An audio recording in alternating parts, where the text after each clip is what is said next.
And so today I'll be talking about how we go around studying cats, and I'll be giving you, I'll be talking about three projects that I was involved in.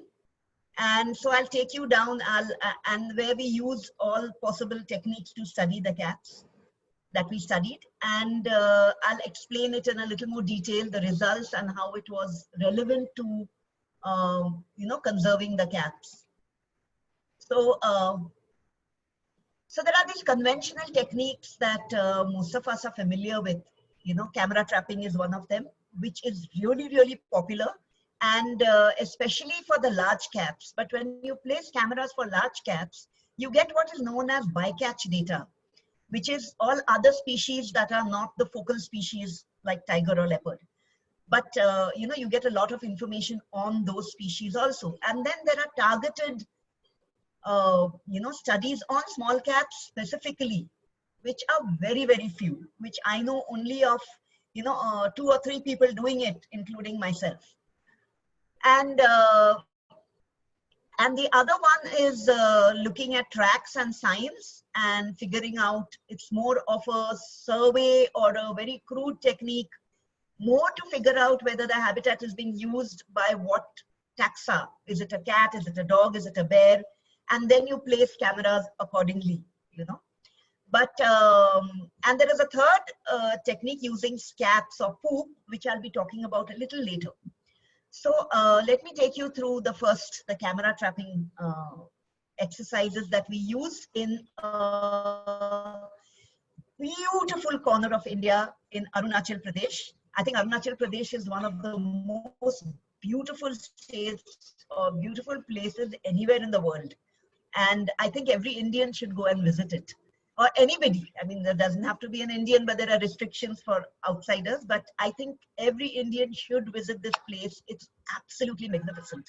And there is this place called Eagle Nest Wildlife Sanctuary in Western Arunachal, which actually borders Bhutan and Sikkim. And so Sikkim, of course, on the Indian side, and Bhutan just west of it. And this place is really fascinating because it has a whole range of elevations, and it has dense forests that remind me of broccoli. If you look at broccoli and if you zoom it out, this is how it would look.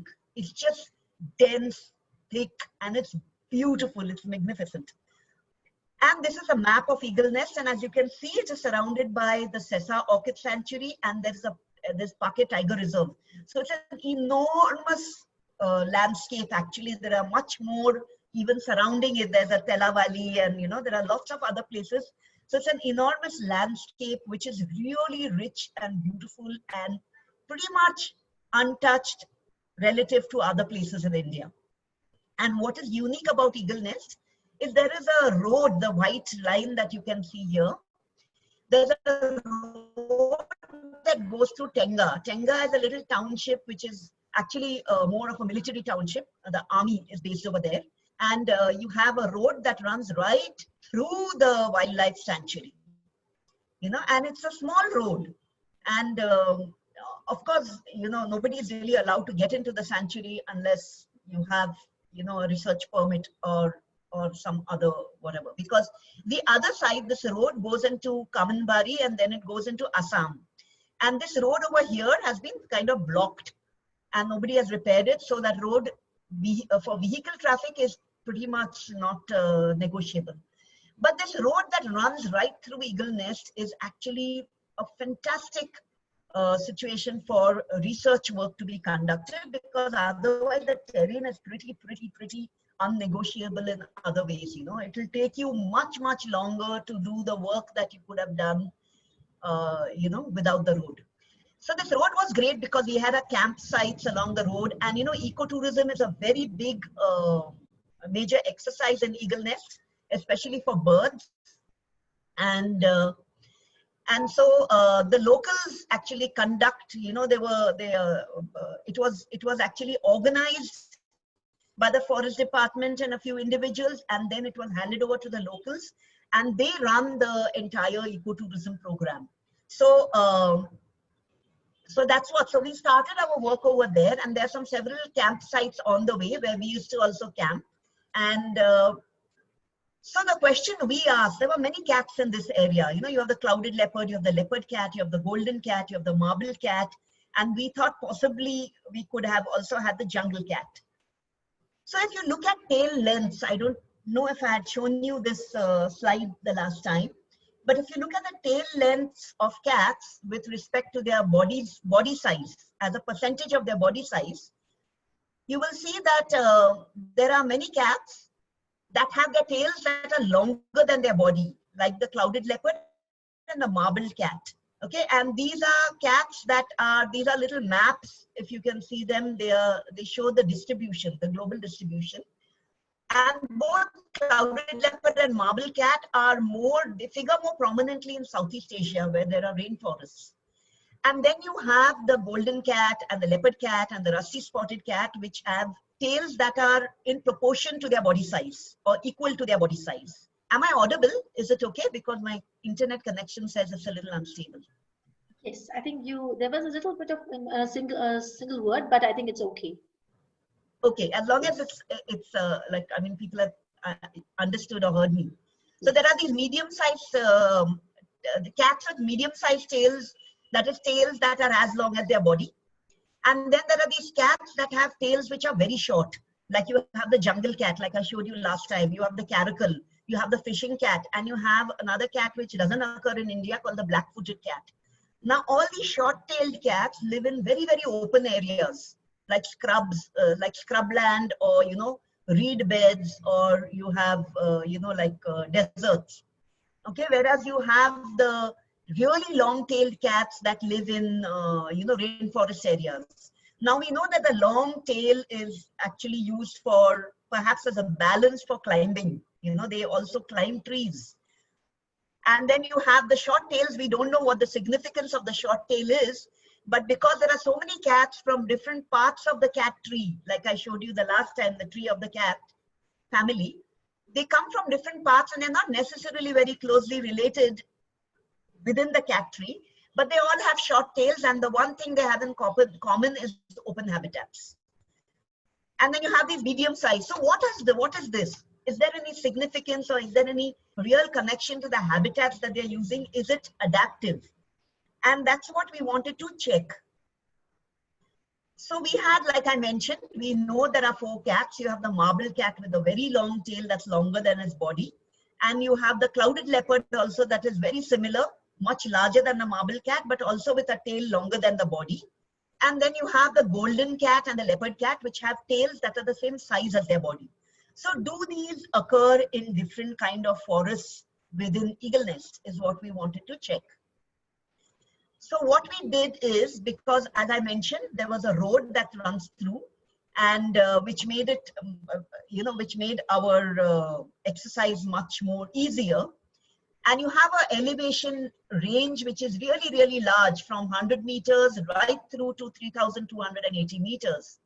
So we have an elevational gradient, and the road runs through all that entire gradient. Okay, and you have lots of different types of forests, and you have a very important occurrence over here. So up to this place called Sundar View, or a little bit near the Eagle Nest Pass, is one aspect, which is the rain-fed aspect. And when you go to the other side, it is the rain shadow aspect. So the rainfall differs pretty dramatically across these two aspects. So on the rain-fed side, you have, you know, rainfall that you have 3,000 millimeters or more of rainfall per year. And on the rain shadow side, you have around 1,500 millimeters of rain annually. So this makes a big difference in the kind of forests that occur in these two areas, you know. So we wanted to check the aspects, we wanted to check elevation, and we also wanted to check you know, other factors. So this was our base camp, which was at the pass at 2,800 meters, and we conducted all our, you know, because it was also at the center, we could go to both sides, to the wetter aspect as well as the drier aspect, you know, equally. And also the drier aspect was outside the sanctuary, the wetter aspect is within the sanctuary. And this is how we placed our cameras. Now, it is all relatively close to the road, at the most around 3 to 4 kilometers away, because it was logistically really difficult to get further away, because then we would have to actually go on an expedition mode where we would have to carry a whole lot of equipment and rations, and go deep inside and camp inside for a month or so. We really didn't have the time to do that because our project was very time bound. So we focused along the, around 3 kilometers away from the road. And we had like a wonderful success, I would say, of camera trapping as well as picking up scats. And we finally we came up with a kind of a support to our hypothesis, saying that the marble cat and the clouded leopard occurred in forests that had a much higher canopy cover, which actually supports that, dense forests with very tall trees, thick trees with a very rich canopy are the ones where these long-tailed cats live. And the more open areas are the ones where the medium-tailed cats lived. That is, on the drier aspect, or the slightly shorter forests with lower canopy cover. Now, we didn't find jungle cat at all in Eagle Nest. And it's perhaps that the habitat is just too dense for it, even in these, lower canopy areas. The jungle cat really needs very open areas. So this is what we found, and we have a lot of other insights into cat behavior, as well as other like diet. I'll be talking about that a little later, but not much. I wanted to focus on this. So this is one way that we studied them, and these are some of these other information that we obtained, which would need much longer term monitoring to actually come up with a definite idea of what is happening. So we found a pair of golden cats. You can see the darker one is male and much bigger, and the lighter one is female. She's much smaller, and she was vocalizing and calling him. He had gone. There's a video which I don't have over here, but this was, as you can see, it is 16th of January. It's in 2016. So winter seems to be a time when they are probably getting together to mate. So that is one clue that we got. And then at the same time, again, on the same day, at the same month in January, we had a pair of marble cats that were caught on a camera trap in a much more denser area, as you can see. And again, this would be indicative of a breeding pair, because they don't get together. Otherwise, you find them in solitary, like they occur solitarily. So we believe that winter is the time that they breed from these two pictures. So we need to actually explore this further, much more, for a longer term, whatever, to see how many cats, which cats are actually breeding in winter. Do they breed? When do they actually give birth to kittens? When do giving birth to kittens, we may not be capturing obviously on camera trap, but we would know roughly from when the kittens start appearing with the mothers, the time of birth. So these things are very important, because obviously once you know how they breed, it would immediately feed back into, conservation aspects. And then, like I mentioned earlier, we have these range of color and coat variations in the golden cat. So this is one golden cat that we captured in a higher elevation area. It is really red in color, such a rich coat. It is beautiful. And this is another one. This is actually a video. And 1 minute, I'll show you that one. So if you look at this cat, it has a lot of markings on its body. And look at the tail, it's twitching. So it's very likely hunting at this time. It must have seen something. So I'll replay this. You see the markings on the body, it looks so completely different from the red cat that we saw previously, but they're both golden cats.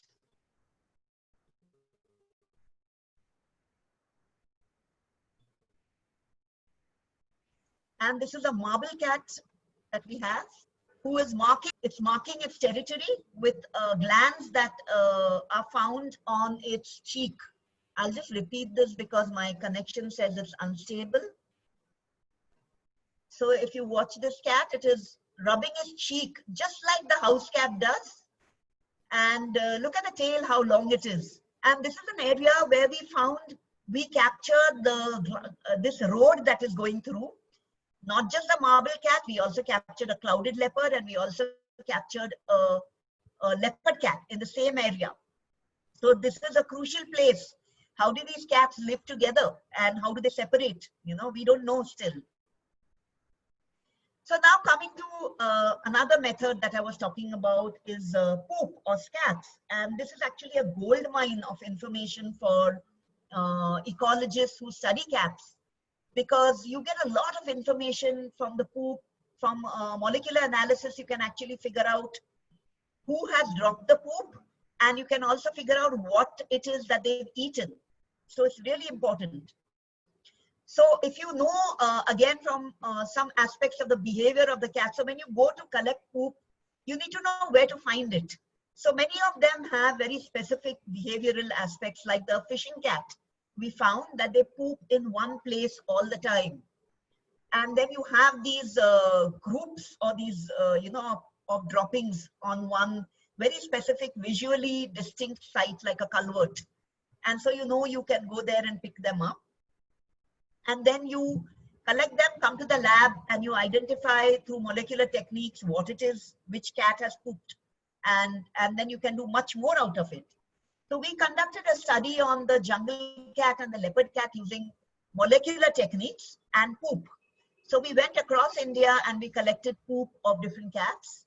And then we came back and we did some more molecular analysis, and we came up with some really interesting results. So in 2006, the IUCN Red List had shown the distribution of these cats, the leopard cat, and the leopard cat is on this side, and the jungle cat, to be like this. So the leopard cat had a big hole in its distribution in central India.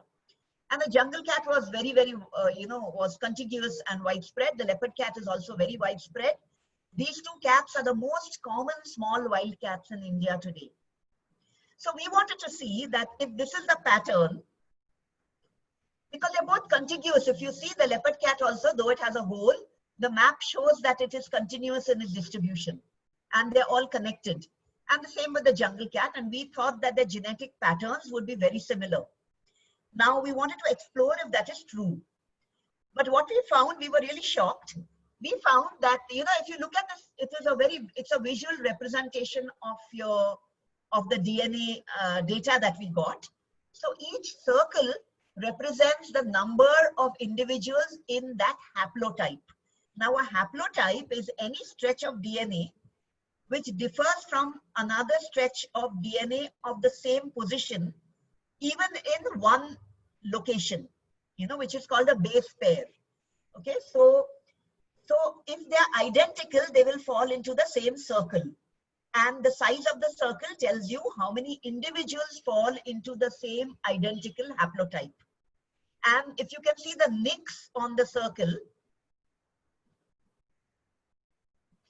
there are these lines on the bars, which actually indicate by how many positions they differ from each other. So for instance, this blue circle will differ from the green circle by those many positions, 8 positions over here. And now the colors indicate where they have come from. So the blue indicates the Himalayas and the green indicates the Western Ghats. Now, if you look at the jungle cat one, that is the B, that is figure B, it shows many, many different colors, and it shows small, small circles, which means that we found the jungle cat scats from all across this color range that is shown over here, these biogeographic zones, and that there are small circles. That means there are small, individuals that differ in by one position in their DNA makeup. And so they are very diverse, basically. There are many colors, many circles, many small circles, which mean they are very diverse in their genetic makeup.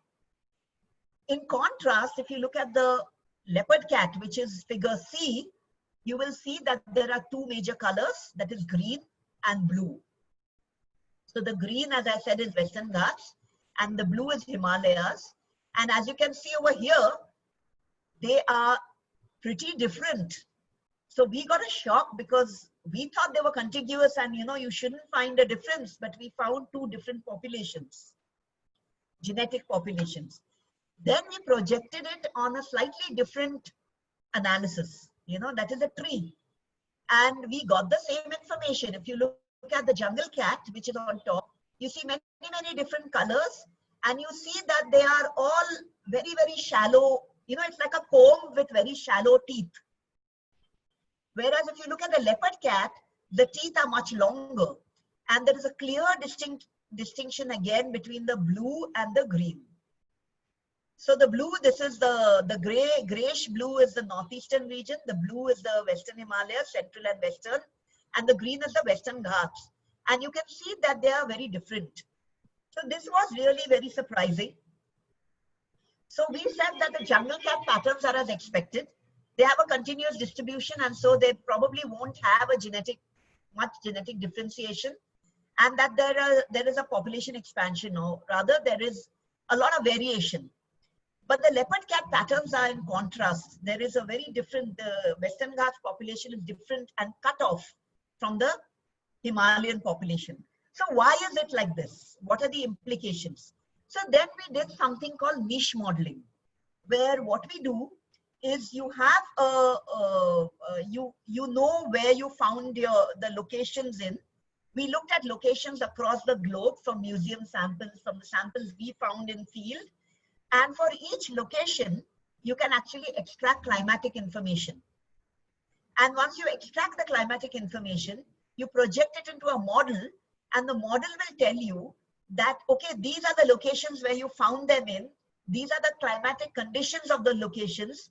Where else do you find similar conditions which you didn't sample in, but you're likely to find the leopard cat? And this is what we found. The dark areas are areas where you're unlikely to find a leopard cat. The probability of finding is very low.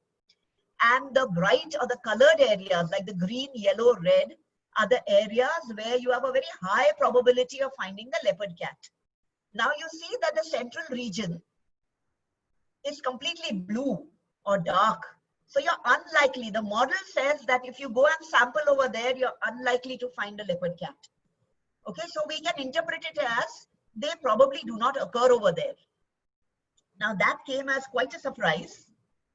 And then we tried to figure out why would they not occur over there.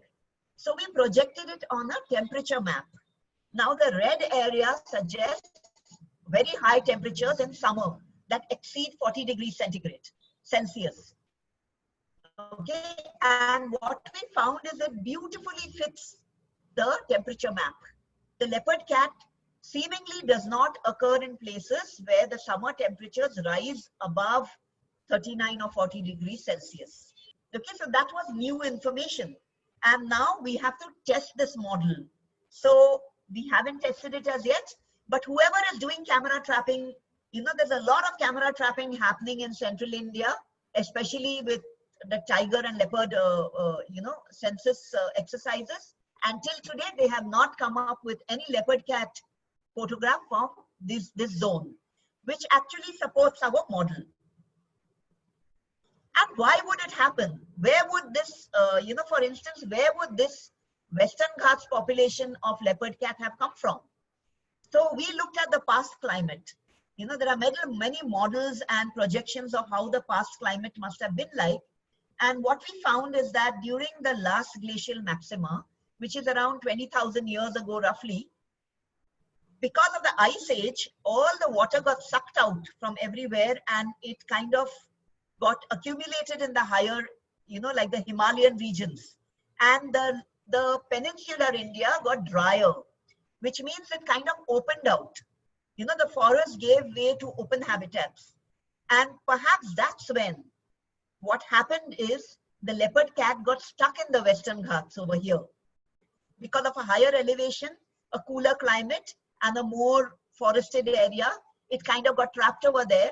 And the connection between these two areas were lost, the Himalayas and the Western Ghats. At the same time, for the jungle cat, the habitat became much better because they live in open areas and they expanded. So this is our hypothesis as of now. And then the IUCN Red List in 2015, they updated the leopard cat map, and this is what the distribution, the accepted distribution is now currently. And now you can see that, poop actually gives a lot of information. And when you collate it, you find that in the different biogeographic zones, these are the different cats that we found. You also know that if you go to the very wet areas, and you pick up scats, you're likely to have a lot of failure in amplification or getting your DNA information. So in the wetter areas, it's better to have camera traps.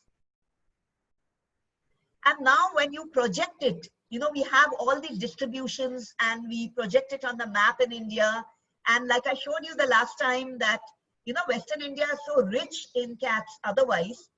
But when you look at a land use map and the kind of divisions of the land use that they have, and they have a certain category called wasteland, you will see that this area, which is so rich in cats, actually has the highest proportion of land that is categorized as wasteland, which is really unfortunate because that gives way to a lot of developmental activities, okay, which actually are very, very detrimental to ecology. And because these activities are not, they do not consider the ecological value of the land when they do this. And we have to really bring it into our policies. So if you look at places like Rajasthan and Himachal Pradesh, they have up to 57% and 65% of their land, which is actually, considered as wasteland. So it is really, an ecologically blind categorization that we really have to rectify and address. So why is it important? So in this wasteland, in these kind of wastelands, so-called wastelands or lands that are human dominated, you have a lot of conflict that comes in. From the larger cats that the conflict can be very severe, but even with the smaller cats, the conflict, sometimes people consider them as, pests because they attack their poultry, or, they don't really realize the value of having small cats on their landscape, especially in agricultural agricultural fields. What we found that in several projects, like this is for the rusty spotted cat, that a lot of what they eat is rodents. Almost 80 to 100 to almost 90 to 100% of their diet consists of rodents alone, and this is repeated across several cats. This is for the leopard cat. We found again 90% of their diet was rodents.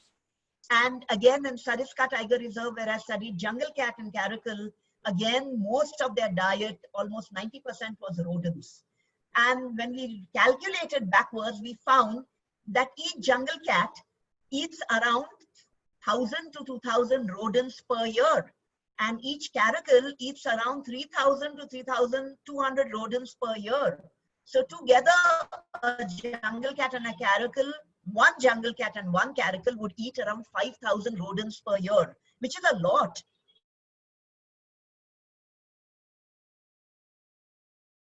You don't need to have rodenticides, especially if you have a small, land holding or a small crop field, which is something that we really need to promote to farmers, to make them look at cats, small cats, a little differently, because they're actually helping them. And then again, you get a lot of these little kittens that are rescued from crop fields, because crop fields are used by these small cats. And these very well-meaning villagers often come and pick up these little cats, the kittens, and they bring them to the forest department. So we really don't know what the recruitment or the survival, capacity of the cats are in these kind of crop fields, especially when there is no awareness generated.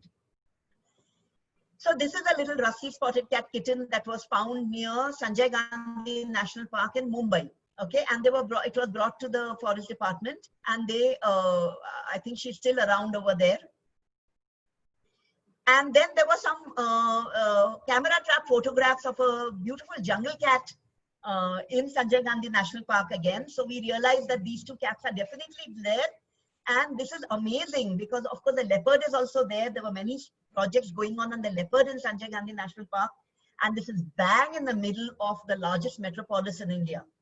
Okay, so it is, these animals are thriving in our neighborhoods and we don't know much about them.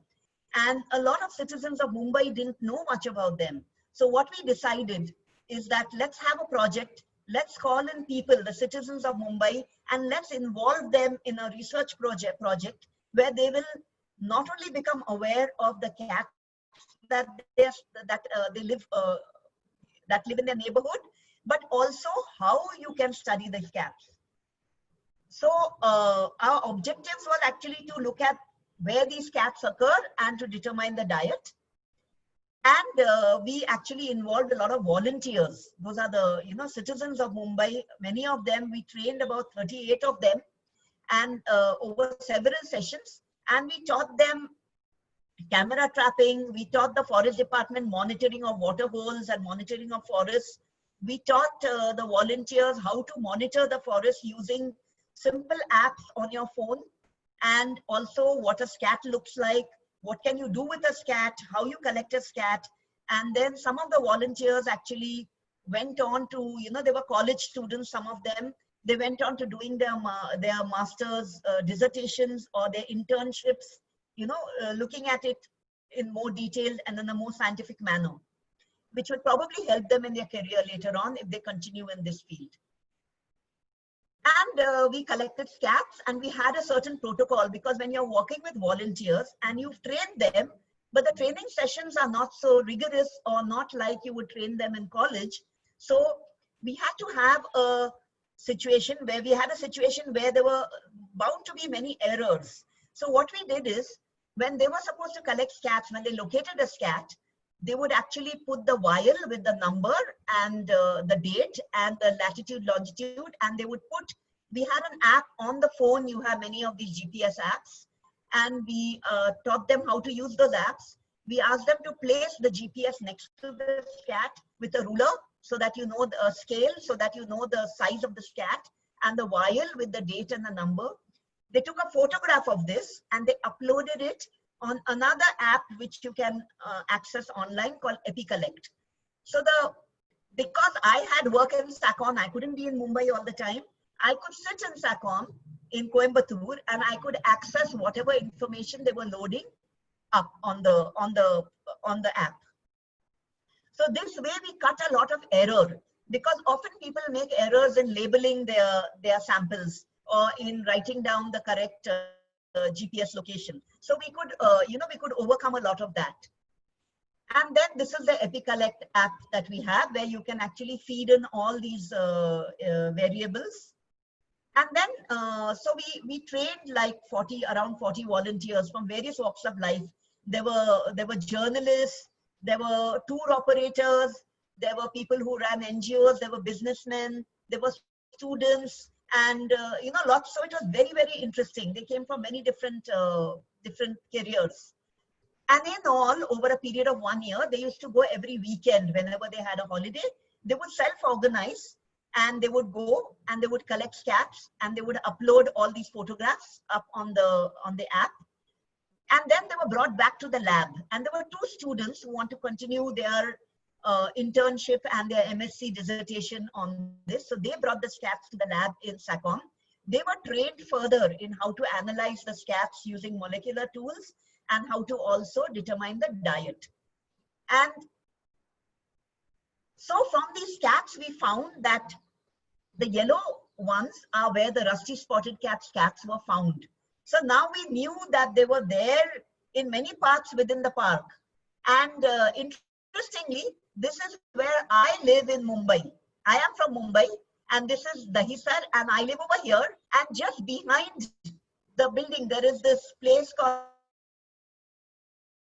the Dahisar Quarry, and we found evidence of it. And they were there right in places close to Thane, in pretty much human-dominated areas. And as you know, I don't know if you're aware of this entire controversy on this RA colony metro shed controversy that's going on, raging in Mumbai.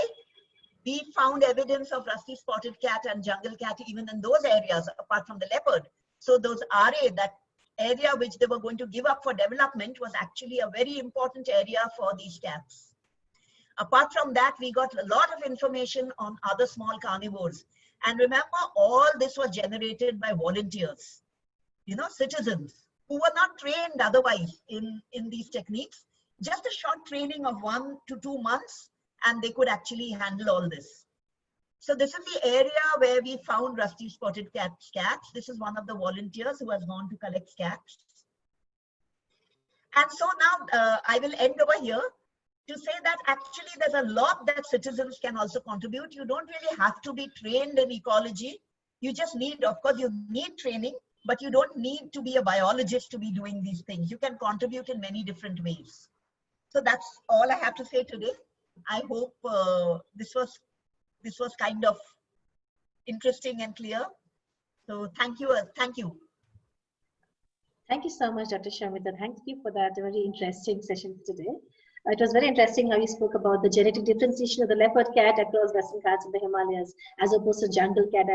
And I think you showed both sides of the studies, the genetic studies, which are molecular studies, more science, academic-based studies. And towards the end, you talked about citizen science programs where common citizens who are in the area can actually leverage and give scientific quality data. I think that was very interesting how you kind of ensure the protocols to ensure that the data had minimal errors and so could be used as, you know, quality data for scientific analysis. Thank you so much for that.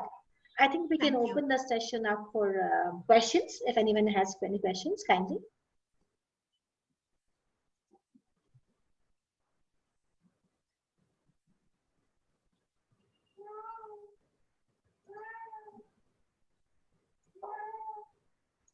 You can unmute yourselves and ask a question if you should have one. Hi, this is Sandhya. Not a question, but really appreciate you taking the time out to share all these interesting facts with us. My son and I watched with great fascination. Thank you. Thank you. Thank you for taking time out and listening to me.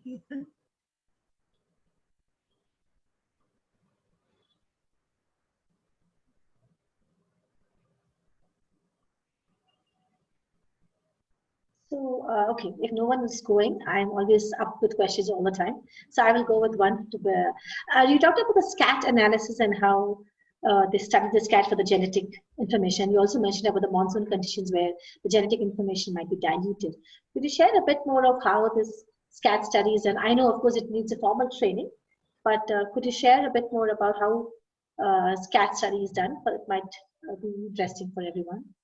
And it's interesting how he says it's a gold mine. The poop is a gold mine. I didn't hear the last bit. Yeah, it's interesting how you said the poop is a gold mine. So we don't associate gold mine with poops. So it would be good to know a little bit more about. Yes. A little bit more about what can be done with that. SCAT analysis. How do you go about, how do you get the DNA information out of a SCAT? Oh, okay. Okay. So you have these commercial kits that are available, you know, where you can, you just have to follow it like you follow a recipe. And there are many steps to it. And you eventually you can extract the DNA from the SCAT. So the DNA is actually coated on the outermost layer of the SCAT. And it comes from the intestinal inner lining of the intestines of the predator. So you know the identity of the predator from extracting the DNA and sequencing it. So basically the DNA is contained in the cells.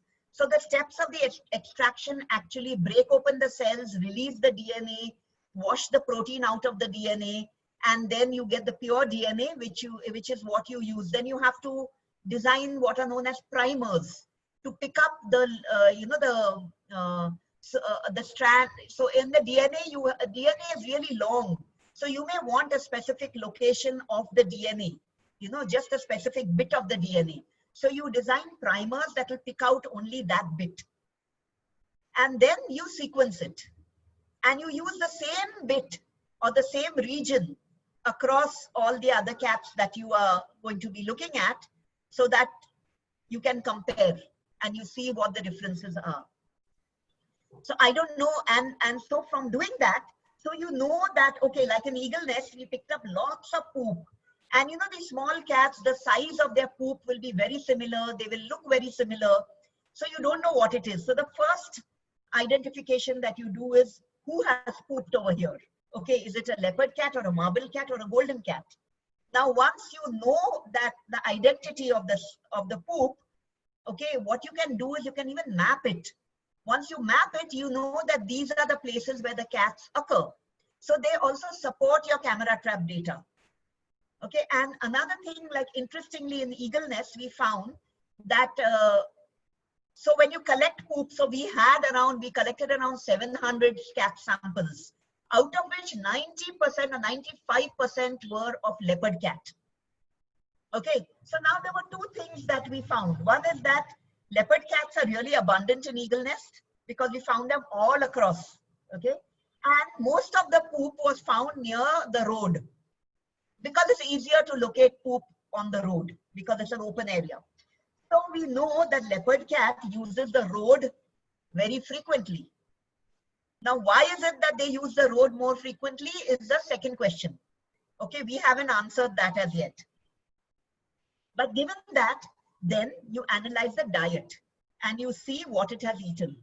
So now another step which we didn't do because we didn't have time is to actually go and trap rodents in field, and you see what kind of diversity of rodents are there and what is it that each of the cats are eating. So that would give you an added layer of information. Are they separating out the rodents? Are the larger cats eating larger rodents and the smaller cats eating smaller rodents? Or are they just eating what is available in their landscape? You know, these are several questions you can ask, you know, for later future studies. I don't know if this has answered your question, Sharda. Yes. Thank you so much. Yes, it has answered the question and more. Yes, I do agree. Yeah, I mean, and understanding the diet behavior and food preferences, if any. So it opens up a whole lot of areas for other possibilities. So the thing is, poop is also an amazing way of studying cats because cats are really, really cryptic. They don't like you to see them. They are nocturnal. They are solitary. And especially with small cats, because they're small, you don't see them. They see you before you see them. Their senses are much upper than yours. And they would hide if they feel your presence. So there is really, you know, very, you have to really be innovative, and you really have to, like I said, you have to work like a detective. You have to place cameras, you know, cameras that they don't run away from or they don't startle them. If you use white flash cameras, maybe they won't come over there. You have to use infrared cameras. I don't know. I'm just, you know, we use infrared cameras. And then you have to look for signs of tracks, you know, where you know you have to keep the camera where you will get maximum results. And then you also look at poop. So all these are indirect evidence, and you have to really follow them and beat them to their methods or behavior of being cryptic and shy. Indeed, very true. I agree. Thank you so much for that. Yes, we are open for further questions then.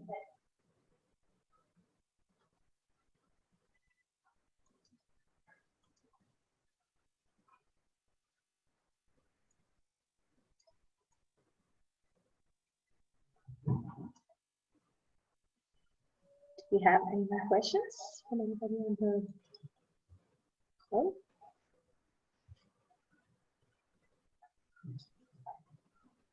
Okay. Yes, was that a question? Samantha? Yeah. Do you have any volunteer programs in the Nilgiris? Could you be looking at something? Where do we find details about it? Okay, no, I don't currently have any project running around the Nilgiris. Okay. But if I do plan, I'll definitely let you know, contact the Nilgiri Natural History Society, of course. Thank you. Yes, thank you, Samantha. Yeah. you took the words out of my mouth. I was going to ask her to please can collaborate for the Nilgiris as well. I know, absolutely. We'd be happy to do that. Oh, thanks. Yeah. Maybe I should plan something. Yes. Yeah. We do see leopard cats here, so I think. Yeah, you will also have the rusty spotted cat. Okay, that I've not seen. Leopard cats, yes. Yeah, I was just telling Shamita, about the sightings people report from the Nilgiris just before the talk Yes. started. Yes. Yeah. And a lot of leopard cat kills, road kills. Road kills, yeah, because I guess again because they use the road so much. So much, and they're small, I think. Yeah, Yeah, we I see a think lot they of use kills. the road also because you have a lot of rodents that, come near the edges, Right. Yeah. near the open and whatever, closed, whatever. Thank you. The edge of the forest and the open area. So, You're right. Thank you so much. thank you. We look forward to hearing from you. Oh, thanks. Yeah, sure. I'll keep you in mind if we ever start. Thank you. Thank you.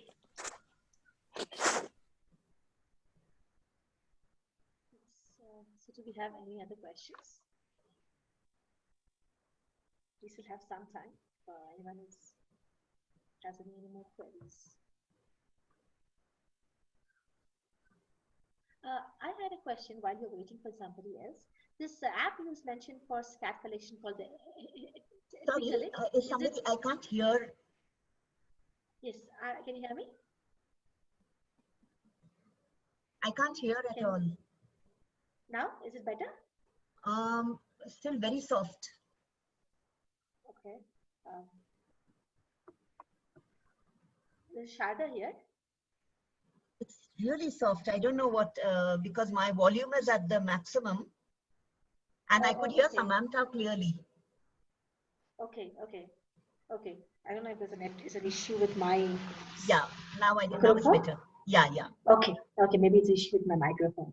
Yeah, I was just asking about this app that you mentioned for SCAT to collect that. Collect, is it an open source, freely accessible, or is it proprietary? No, it's open source. And it's not just for SCAT, it's for anything. So it is just an app called EpiCollect. You can actually design your own form on that, a collection form. Whatever you want, you can put date, time, whatever else you want. Okay. Even for questionnaires. And you can actually find the app on Google Play. It's called EpiCollect. Okay, thank you so much. That seems useful, yes. Yeah. So, I think I'm never out of questions. So you mentioned you had used the Maxent modeling. So you had done it only for those cats, or did you do it for any other cats also across the Indian geography, across the biogeographical regions for prediction? No. So the thing is, see, a lot of people do niche models just for the sake of doing, for sake of modeling. So that's not what a model should be for. We had a specific question to ask. That our question was, why is our genetic data showing disconnectedness? Why is it showing a disconnect between the Himalayan and the Western Ghats populations? Is it because they do not occur there, or have we missed collecting samples over there? And we also looked at literature, from Pocock and Prater, and none of them mention leopard cats in Central India. But they don't define what Central India is, right? I mean, Central India is, because of which there was a hole in the map, in the previous map, but it still showed continuity. Now, the only other way to know whether there is a reason why there is a gap would be by modeling. You look at the locations and you see what the climatic conditions are in the locations, and then you project it to elsewhere, and you see where else you are perhaps likely to find it. And then you go and sample over there. But our niche model actually supported the genetic information. So I haven't done niche models I don't believe in just modeling without a question. So a lot of people make niche models, but you have to be very careful how you build them. And why are you, the question, you have to ask, why do you want this model? What question is it going to answer? And how are you going to test it? Models, once they are built, need to be tested. Because a model is a simplistic, picture of what is there. It's like a hypothesis, basically. Right. Yeah, thank you. Thank you so much. Yeah, that was interesting. And it is interesting how your data matched with your model predictions. So I guess that's kind of supported. Actually, the model matched with the data. We did the data first, and we modeled only after we got the data. So the data suggested something, we modeled to corroborate or to support the data. Yeah. Thank you. Shomita, So- good evening, Savana here. Hi, Saruna. Thank you for the presentation again. It was lovely. I have a Thank you. question. It's regarding the Asiatic wildcat and the jungle cat. There are a lot of theories going on now, like if it's true another species by itself. Can you highlight upon that? About about the two species, the Asiatic The wildcat and the jungle wildcat cat. and the jungle cat, and when they're overlapping with each other in many biogeographical distributions, and how do you distinguish them in the field? And is there a really separate species of Asiatic wildcat? So the jungle cat looks very different from the Asiatic wildcat. So the Asiatic wildcat is very spotted. The only other cat you can mix it up with is the house cat, Okay. because they actually are the same. They belong to the Felis sylvestris group, you know, the house cat lineage it's called, and they belong to a group of wild cats. The wildcat is a group of cats which has the house cat, it has the Asiatic wildcat, it has the African wildcat, and it has the European wildcat. Okay, and they freely hybridize with the domestic cat, Okay. because there isn't much of a difference between them genetically. And if you remember the last time I said, the house cat actually came about from the African wildcat. It kind of, Correct, the African wildcat domesticated itself, and then it became the house cat.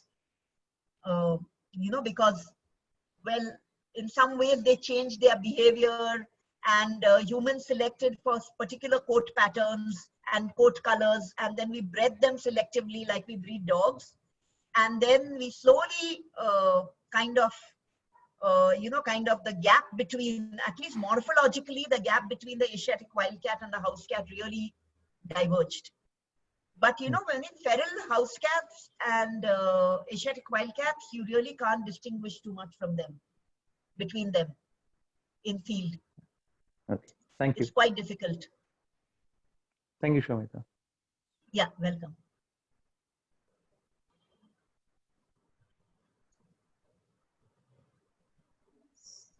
Thank you. So sorry, I'll just like to, the jungle cat is really different. The jungle cat has a plain coat. It has a very tiny tail, and relatively it's like around 40% of its body and head length, the tail. And the legs are very long. The ears are very big. Okay, and the cheeks are like really white. And the body is pretty much unmarked. Only the legs have stripes on them and the tail has stripes on them. So they look very pretty distinct from the house cat or the Asiatic wildcat. Okay. Thank you.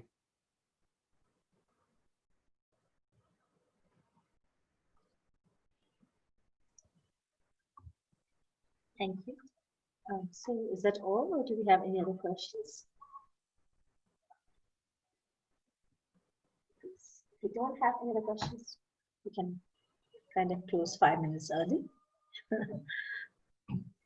Yeah, I would, I mean, in the meanwhile, we still open up for questions if the people have, but in the meanwhile, I would take this opportunity to thank Dr. Shomita. Thank you for your time. Thank you for taking out this time and sharing all this information with us. It was extremely informative, extremely interesting.